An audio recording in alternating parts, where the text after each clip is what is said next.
Welcome to the Recreate Your Health podcast, where we will be discussing global shift within the health space and really all things empowering for individuals to essentially step into leading their health journey. So I'm your host, Dr. Lauren Beardsley, and today I am present with Dr. Sarah Marshall. I'm very excited to have you here. And Dr. Marshall is a naturopathic physician. She's a holistic health coach, an author, an international educator and speaker, and really a visionary pioneer in the transformation of healthcare. So Dr. Marshall is the founder of a practice where she does a lot of health coaching and consulting, basically business designed to work with empowering healers, empowering health providers, business owners, and organizational leaders to heal their bodies and live what I love you call ultimate health.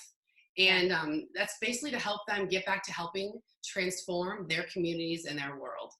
Sarah's clients come to her when they realize that it's time to invest in their health. And what better time than to talk about this right now? Because we're all in a place that's very much so needed. But to take care of themselves so that they can take their vision to the next level. So one of her special interests that I love is, you had kind of had this on your site, your special interest for focusing on causing global shift and creating a new model of healthcare. So I'd love to dive into all of that today, but thank you very much for being present and being here with me. I really appreciate it. You bet. Thanks, Lauren.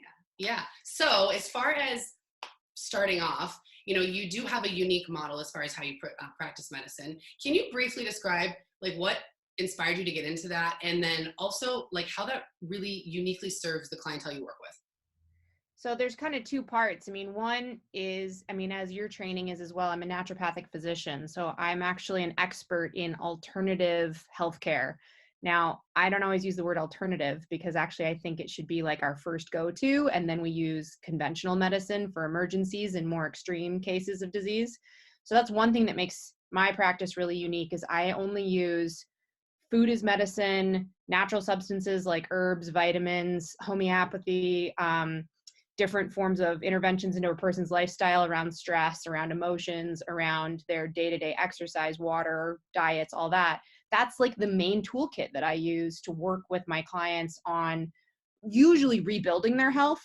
I have a few people that come to me already pretty healthy that are just committed to staying that way. But most of the time, people come to me when there's been a crisis, they're dealing with something, or they've been in typically, honestly, a more conventional medical system, and they've reached kind of the end of the road that can provide them support, and they want to go further. So that's one of the aspects that makes me really unique. The other is that I've been actually operating, we're in my virtual office right now. This is my clinic. I've been seeing clients via video conferencing for 9 years. And it really allows me, one, to work with people all over the world, and I do. I've got clients on multiple continents, and also that I can actually be really involved in their life. Some of my clients, we talk every other week. And so it allows a high touch, high coaching experience where it's not just because in natural medicine in particular, I ask my patients, my clients, to do a lot. They're going to ultimately end up changing their life, which we're going to talk more about, my perspective on what does it really take for people to get well. And you got to alter big aspects of your life usually if you want to actually heal diabetes or completely reverse cancer or come out of deep fatigue and burnout syndrome. And so I am right there with them. Some of my clients text me every single day, and I actually have a really intimate relationship with them. And it's pretty awesome to get to be connected with people that way. Yeah. Well, and you mentioned, I know when you and I talked, a lot of people have the perception of the virtual experience to be a cold place. And there's this fear of, healthcare transferring or translating into this new landscape for practitioners and for patients. So I appreciate you sharing that. It is a warm experience. It's an intimate experience. It can be if that's where we both reside, right? One of my coaches, just today, I was on a really cool call, and he said, communication happens in speaking and listening. That's it. And we can do that from here. It takes letting go of the normal ways we think about interaction. And I love humans. I love interacting. I love being in person with them. This format just creates a particularly efficient and clean way to provide healthcare that I think actually is going to open up a lot of possibilities for people that maybe didn't even have access to things before. So that's what's really exciting about it. Yeah, and it's convenient, and you really can just like be having, your daily experience and pop in and have a call with, No your wait times, practitioner or no whatnot. traffic, like, Yeah. and I run my practice like a Swiss watch. And so my clients know Yeah. that the clock strikes and I'll be there. And, it just makes it really a clean way to be with people. Yeah. So as far as kind of landscape shifts, I mean, what do you foresee with all of this crisis currently, and what Yeah, will happen? Because I know for you it'll still likely continue as is, but a lot is right. changing for a lot of the other practitioners and people. So, I mean, I think yes and no. Like, for me personally, what I see is changing. There's been a massive call for my leadership. Like, I just Mhm. can't get away with serving my 40, 50 clients personally one-on-one anymore. Like, it doesn't work for me. It's like the last 3 weeks, I've watched myself reach out, take a stand, be in communication, create online offers, be on Facebook Live, posting to naturopathic doctor and medical doctor, closed groups where I can share my knowledge, get knowledge from each other. It's like there's this actually amazing collaboration that's been happening in the last. I've talked to more of my mentors and professors from med school in the last 3 weeks than I have in the Yeah. last 10 years of being in practice. And so Yeah. I think one of the things that's coming out is it's interesting, right? Like when we get an issue bigger than our own personal stuff, when it gets big enough, it forces us to interact and collaborate and set aside our differences. And so, there have been some relics of a conversation between medical doctors and alternative practitioners. But one interesting thing about the virus epidemic is it's starting in China. That's a culture that has an integration between Chinese Oriental medicine and Hmm. herbal medicine and conventional treatments. And so they were trying everything. And so there was like all this research that's come out. So one of the things I think that is like I'm really hoping for, I'm strongly intending, is one of the benefits of what the tragedy we're dealing with the Hmm. COVID, virus, is that there will be a huge body of clinical evidence to the efficacy of natural therapies, nutritional interventions, lifestyle interventions that really either prevented or helped eliminate difficulties in certain cases of the COVID virus, that will just move us into a new conversation of what Yeah. one of my themes has been about the transformation of healthcare globally, which is what I call unified medicine, Hmm. where there's just one healthcare system and you go in and you come out healthy. And if you Yeah. need homeopathy, you get homeopathy. And if you need surgery, you get surgery. And if you need a pharmaceutical drug, you get that. But like where we literally are in a partnership, all healthcare providers together, taking care of people, taking care of each other. And I mean, I think that we're somewhat being forced into that right now, but it could create some really amazing possibilities. Yeah, I love that because as of now, I feel like there's this like hierarchical style, be it like conventional, natural, and who's leading, the fight. But really, the focus should just be on the individual and what does that individual need? Because truly, there are so many options, and many therapies are appropriate. It just depends upon the presentation and the concern. So the Yeah. collaboration, I think you're so right. When crises are beyond you, it can move mountains. It can be really powerful to bring some people together. So Yeah, I I exactly. I welcome that and I love that. Well, what are you communicating to your patients currently, like with regards to their health projections? What conversations have shifted for you with the people you work with? Just in terms of like kind of what we're currently dealing with Yeah. COVID, or just a bigger picture? Um, Well, I guess both, just because everything we're currently dealing with, is kind of, I mean, a lot of people I'm working with, we have been doing the work for so long. So my continuous conversation is keep doing what we're doing, and you've allowed for the resilience to be where it is now. So let's just yeah, continue with that and be proud and stand in the fact that you've put a lot of effort in, and you are where you are because of that. I mean, if yeah. you're not, just start that. So I'm certain Yeah, a I lot of mean, the in clients that you in work with. that sense, most of my clients, it's literally what there is for us to do right now is to continue to work on optimizing your health. Hmm. That hasn't changed. Hmm. What's very convenient is many of the things that I would recommend as an immune protocol are also the things that I recommend as what I call my essential wellness program of just like the basic nutrients our body needs for everyday living. So a lot of my clients have already been taking the kinds of supplements Hmm. I would recommend. They've been doing the kinds of things. They're already familiar with certain treatments like I recommend hydrotherapy practices and warming socks and things like that, that they're all familiar with. So now I'm starting to talk to them more about just another level of maintaining our integrity around taking care of our body, not letting things slide. Like if there was ever a time to do a paleo challenge diet and clean up your diet for 30 days, this would be a really great time to do that. And Yeah. so like actually put that in place, getting sufficient sleep, decreasing sugar and processed foods, anywhere we can decrease the inflammation that our body just runs around with on a daily basis is going to be setting us up to either be able to completely resist having symptoms of this virus and or actually potentially even in not, going through it and having a much less severe case. Yeah.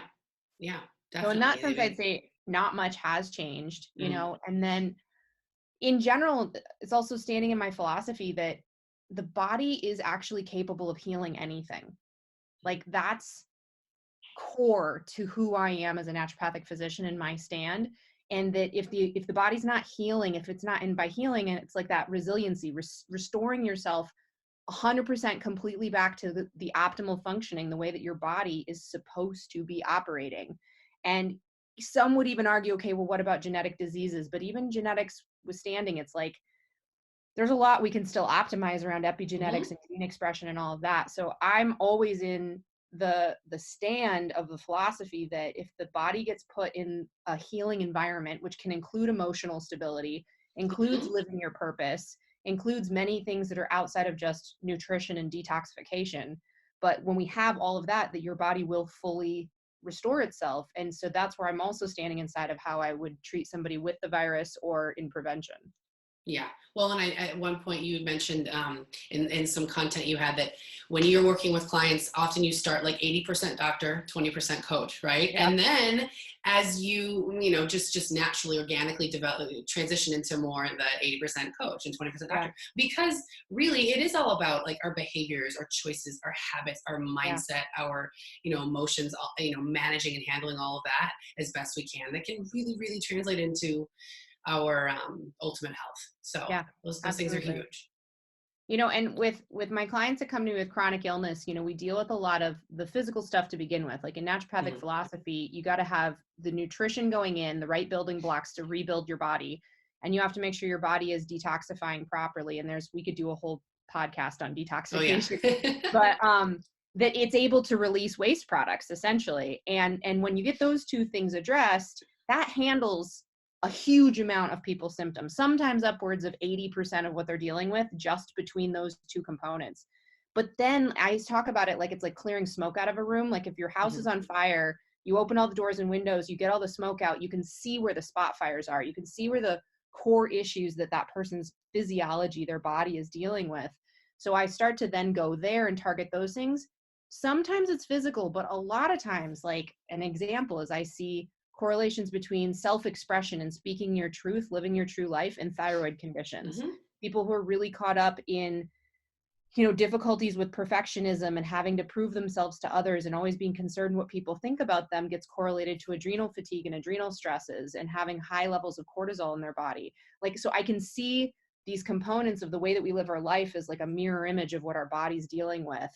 Worry goes into our stomach and messes up our stomach meridian, and anger can create an imbalance with the liver. And so all those kinds of things, we start to get into that in my Mhm. coaching programs with clients. And I have almost all of my clients who have done long-term work with me find themselves shifting their career, altering where they live. They go from the mountains to the beach. They like literally are reorganizing their day-to-day life because it's actually the way they were living isn't a match for who they really want to be. And health Mhm. is also a part of what comes out of that.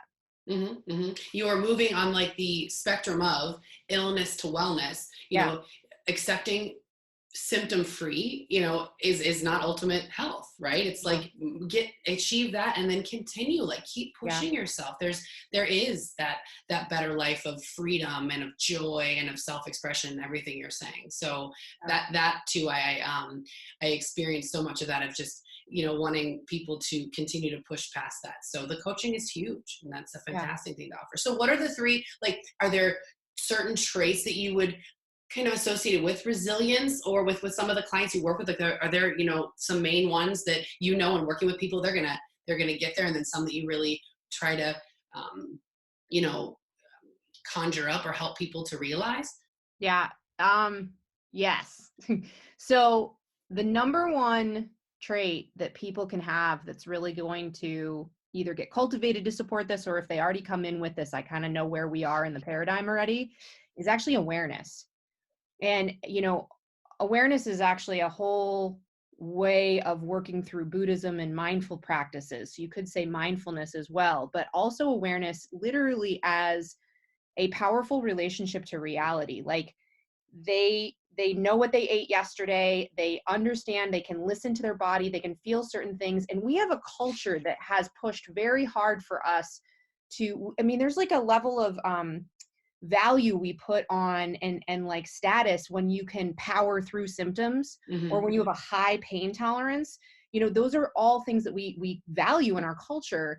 Oh, I haven't taken a sick day in 5 years, which, like, on one hand, if that's authentic, good on you for taking care of your body. But if Yeah. that's coming from, you've been driving and pushing so hard and you're sleep deprived and your body doesn't even have the ability to mount a reaction to something in the Hmm. last 5 years, you're in trouble, and you're headed for that. So a level of self-awareness to be able to listen to their own bodies, feel what their symptoms are kind of communicating to them, that they even are having symptoms, that they can notice that. And then also awareness in their relationships and awareness to the world at large. How much are they living in a day-to-day truth or reality, or how much are they living inside of stories and conversations and stressful emotional traumas that kind of keep repeating? And it's not to judge anyone for that.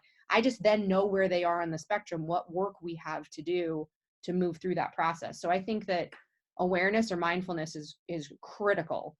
Hmm. And then another one is compassion. One of Hmm. my very famous quotes that is actually at the top of every single treatment plan I've ever written is that health exists in your body the degree to which you're willing to love yourself, and disease exists in the body the degree to which you resist love. Oh, And wow. I have to confront this in myself all the time. It's Hmm. like it kind of never goes away. Hmm. You're like never done with that one, but I can really see that, like, when I boil it all down, even the way we eat, the foods we choose, why we binge on ice cream or chips, why we choose to eat food with low levels of energy and vitality, why we spend the money and we're willing to purchase organic and to make home cooked meals. There's whole deep emotional conversations Yeah. about self-love, self-care, what was modeled to us in our childhood, our relationship to our parents, our relationship to our families and loved ones. Like, there's this very intricate process that's in there, and building compassion. I also ask a lot of my clients, but then all my perfectionists go crazy and they're like, I'm not doing it perfectly. And then I'm like, I'm constantly working with them about Yeah. training them in having self-compassion, that we're going to continue to take the actions anyways, and we're going to forgive ourselves. And I Yeah. notice that there's these deep conversations of hatred towards our body, being mad that our body's doing this to us when we have a disease. I mean, like, one of the other things I've often said is that if your body was actually a member of your family and it wasn't your body, it was like your cousin or your sister or your uncle, describe to me what your relationship is like. Do you even Hmm. talk? Do you have any idea what they're dealing with? Do you Hmm. just make them wrong all the time? Do you yell at them? Do you call them names? Like, there's like this whole world, and mostly people are like, oh crap. like wait a Wow. minute. And it's somewhere on the spectrum between a lot of negative conversation to, I ignore my body. I haven't even had a conversation with it ever in 53 years. So Yeah. cultivating that self-compassion and that communication with themselves, which kind of goes back to the awareness, those are massive. And I could Hmm. probably come up with a couple others, but those are like really big components that I see that need to be cultivated for the healing journey. Yes, huge. And a lot of, I often talk with a lot of my patients about, stop just focusing on the fight. Stop just putting all your energy into fighting whatever is going on. It's, it's Yeah. serving you, it's providing you with some information. If you just can step back and listen, and then start to build what you actually want, and focus on, the goals and the things that you want in your life. So Yeah. those are powerful. Those are huge. And I think, Yeah. yeah, being able to remove yourself and just communicate with your body as if it were a family member, I'm certain we would shift our Yeah. communication. I know I would. That's huge. That's huge. Okay. Mhm. Those are wonderful. As far as, well, like best practices, and obviously you're taking, care of yourself, and you have been, and you're committed to this in your Yeah. journey because you want to represent that and live that for the people you work with.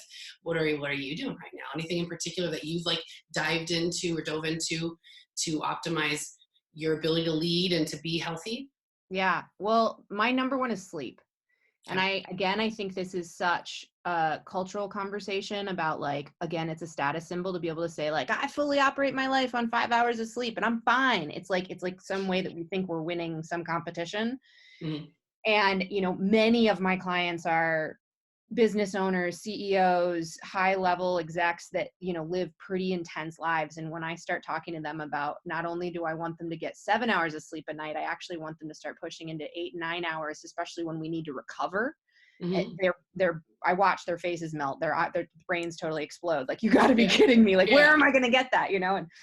And I've actually been known to prescribe multiple days of bed rest, like literally do nothing, sit in bed, nothing but like fun movies and videos, and otherwise like basically give your body the opportunity to sleep as Yeah. much as it wants to. How is And that I have received? people, I'm wondering, oh, are people massive receptive to that? All resistance, right. Yeah. tons of Yeah. resistance. They're like, Yeah. you gotta be kidding me. Or the other one, tears.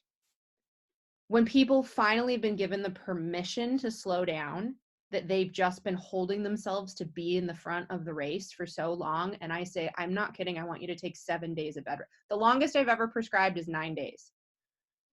It's Wow. usually between 3 and 7.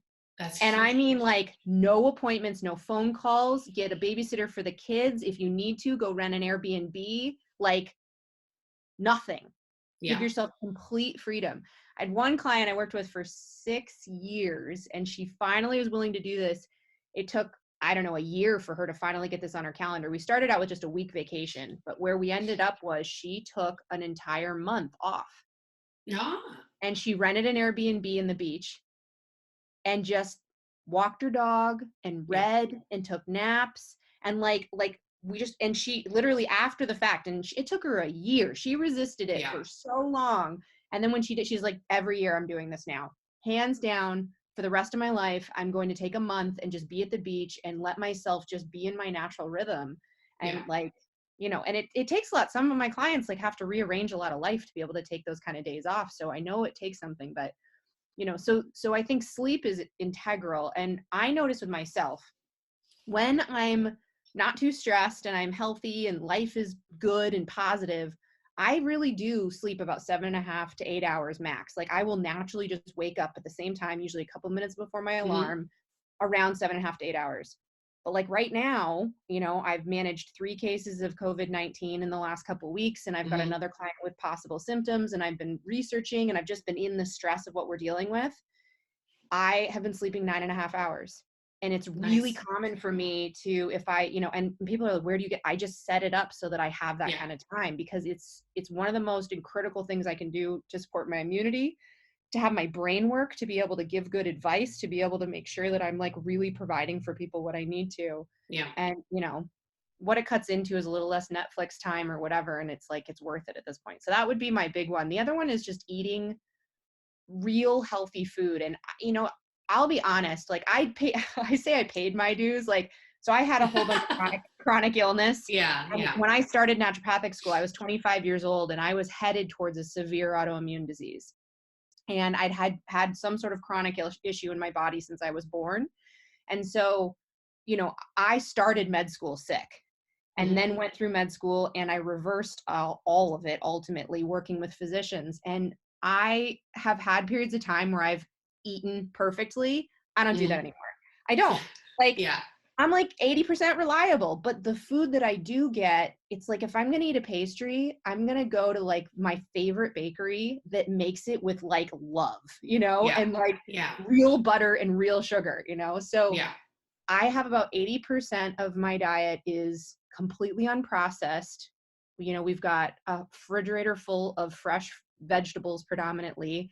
And I do invest money in local sourced, farm raised, grass fed, pasture raised meat and fat. I spend a lot of money on meat and butter and like Yeah. good, healthy sources, because there's just so much value in that for your Yeah. immune system, for your body. So that's another major practice is like, and I also just love food.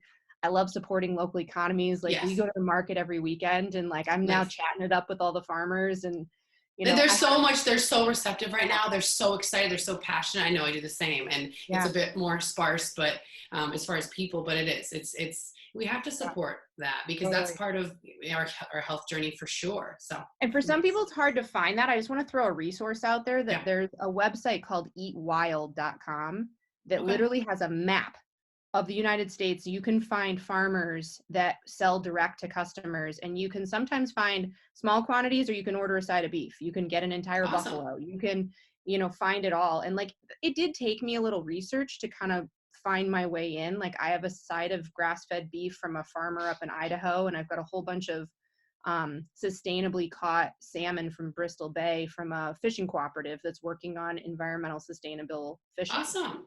And I had to talk to people and ask Hmm. around, and then I got connections and I started to hear about it. And so it wasn't like it happened overnight, but then once you get into that kind of Yeah. food system, it's like you can find it all over. It's so convenient to have, yeah, those resources, especially, Yeah. yeah, now. And in the frozens and whatnot, it's the, yeah, and that the quality meats, because a lot of patients I work with are asking, yeah, what is the focus of the diet right now? But if you're getting good quality sources of animal proteins Yeah, and fats and things, that's huge. So absolutely. nice.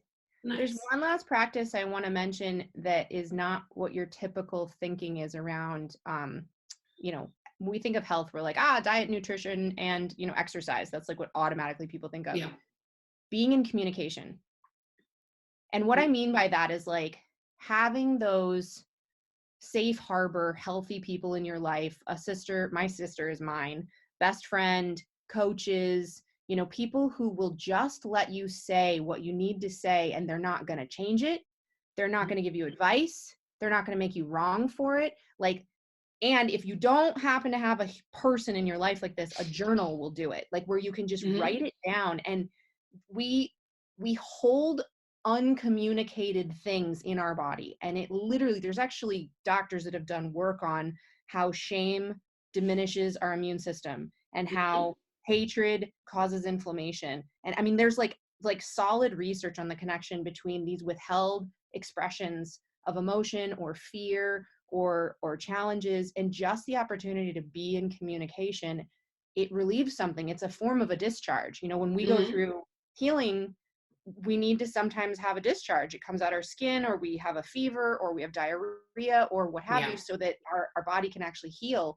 We need that same thing emotionally and mentally. And so that's been a practice I've been neglecting until recently, Yeah. because I felt so, like, when I get super stressed, I'm like, I don't have time for that. And I fortunately have a lot of really amazing people in my life that look at me and go, okay, Dr. Marshall, what are you doing to take care of yourself? And I'm like, oh yeah. So Yeah. I've been now Reminder. putting those in. And for me personally, I literally set up a schedule. So my sister and I have an hour call 4 days a week to be in Wow. communication. And we also empower each other around just managing integrity in our life, making sure that we're on top of the things we need to. And we've had that practice for 5 years. And that's Wow. been huge. Now she actually has the COVID virus right now, so I haven't Yeah. had that for the last 2 weeks. So I've had to go get it from other people and create Yeah. other structures, and put in a daily call, or at least a couple times a week, where I can just not have to be the doctor, and not have to be the good daughter, and not have to be the, in all those roles, and I can just say what's there for me.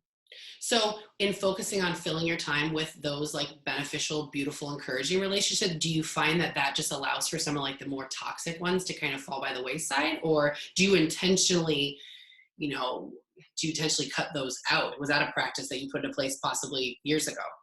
This is an interesting conversation. Maybe that's a yeah. I have a radical statement. I don't Okay. actually believe in toxic relationships. Okay. I love it. I want I to hear it. actually think a way more empowering word Hmm. is workability. Okay. Like, is this relationship working for me? And to get that it's not the person, it's the relationship. Like, there are people where you can alter your relationship and it literally completely changes how you think they are. Hmm. And my mother is a great example. She and I have been through a lot. And there was a point in time where she would have been somebody that I would have not been spending very much time with. I've Mhm. now literally lived 24/7 under her roof for the last 3 weeks, and like, Yeah. we're great. And You know, you're so smiling. we've had massive work done where I stopped making it about her, that she was some way, and started dealing with, how is our relationship working? And Mhm. where is it not working? And what about that isn't working? And then getting in communication. And we did it over time with a lot of tools, but I actually, it doesn't mean that you have to keep everybody in your life. You don't. And there are some people that you can create this with and say, look, there's things about a relationship that don't work for me. I don't feel loved. I don't feel empowered. I don't have the experience of you having my back, or I don't feel safe. Then they can say what they say. And there may come a point where you go, okay, we're not going to continue this relationship. Yeah. But that's really distinct from creating it as toxic or not toxic, or that it's Yeah. that person in particular. And so that's a whole nother world of coaching, but it's an area Yeah. that I found a lot of love and a lot of support. And so I do, but I also, to your point of, the more I have those healthy relationships, those people that I can have as those sounding boards, it's like it elevates my whole life. Yeah. It elevates the whole way. And one of the things I have found is that when I take a stand for health, which I include love, safety, intimacy, forgiveness, clear communication, empowerment, like that's all under the umbrella of well-being and health for me. Mhm. There are people that have just fallen away. They kind of just naturally sort of disappeared out of my Yeah. life, because it was like, this is who I am and what I'm committed to. And like I don't let people gossip around me Mhm. about anyone, even government officials.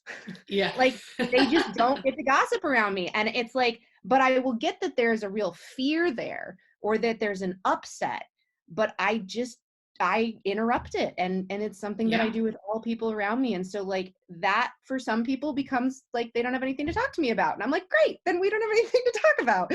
But Yeah. otherwise, mostly what happens is actually it shifts and they start saying new things to me. They start sharing their real authentic feelings, and it stops being a bitch fest and it becomes Yeah. something far more productive, we'll Yeah. say. You're standing, Yeah. creating that boundary, and you're training people in your life to Yeah. just interact with you the way that you want to interact with people. And that like is placing the responsibility on you, and not pointing the finger and saying Yeah. that, so and so is toxic. I understand that. And I appreciate that distinction, because that's super helpful, especially now, because I feel like we're all in isolation or physical distancing, and people are starting to become influenced by a lot of just whatever conversation is around with social media. And then they're cutting themselves off Facebook, or they're cutting themselves off Instagram. And is that necessary? Is that going to be of benefit, or is it just more so you're just not tolerating or communicating what you will and will not engage with, to Yeah. empower yourself to create the conversation that you want in your world, because that Yeah. impacts your health tremendously. Mhm. The energy around all of this current crisis is just shifting by the day, and it's you really have to cultivate the conversations that are surrounding you to take charge of your health and your well-being. So thank you for that. Absolutely. That was Yeah. powerful. um, Yeah. all right, well, talk with me a little bit more about just when we talked so much about your unique message to the world, and Yeah, I it know. is unique. Yeah. And I have such a desire and just a kind of a vision of this all becoming more available for people. There's just this overall approach to wellness, because I feel like a lot of us are going to start searching for these types of options. So any more like as far as interacting with patients, or anything else from a unique message standpoint that you want to share? I mean, I think that it's like one of the things I hear sometimes, and I know that it comes from a good place, but people will say things to me like, well, I really believe in natural medicine. Hmm. And like, I get it. I know why we say that. It's kind of a cultural thing. But I was like, do you believe in gravity? Or does it just happen? And so inside of that is like, my unique message in my stand, quite frankly, is about the default state is health.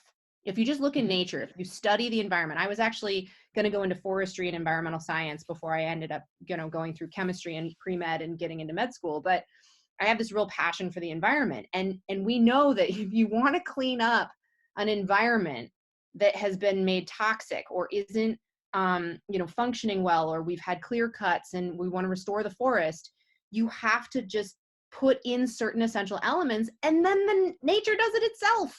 You don't have to mess with, I mean, we're actually seeing it right now, is that there's like wild animals coming back into our cities. Yeah, birds are singing. Yeah.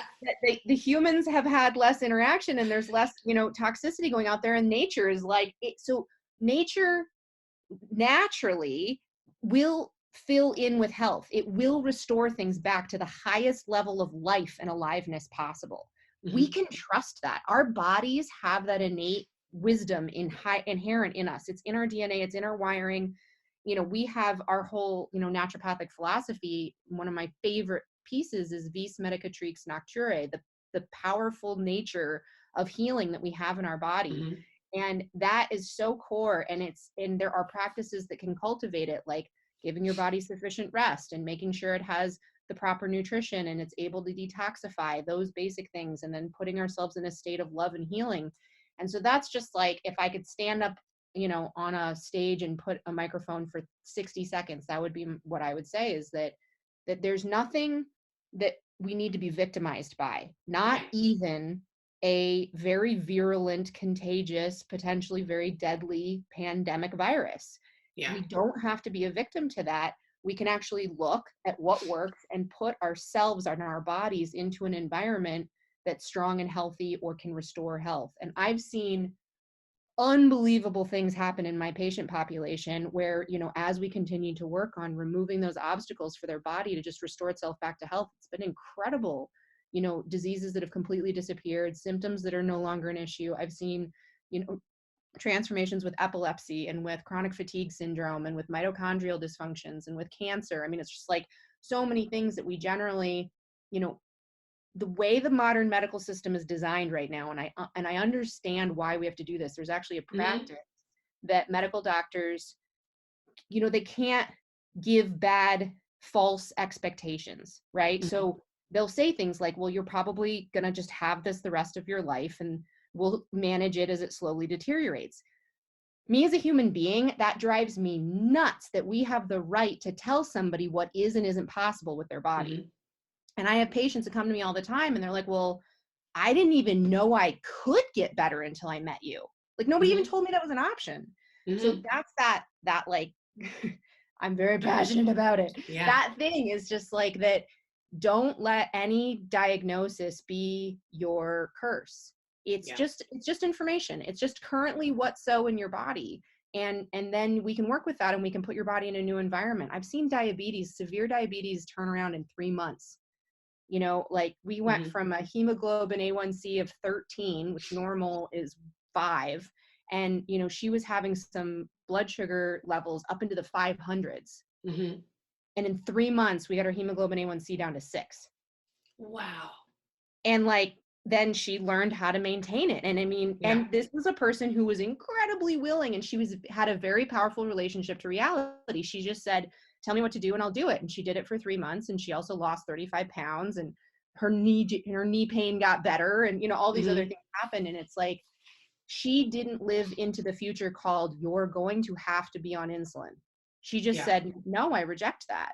And then called me. And, and so it's like that, you get to create your own reality. You get to create your own future. You get to, powerfully create what you want to have happen in your life. You're not stuck with a diagnosis as your new reality. It doesn't have to be that way. Even a viral pandemic, like there are things that can be done to take care of ourselves. And, this virus is going to do with humanity what it's going to do with humanity. And we really have a choice of who are we going to be in the face of that.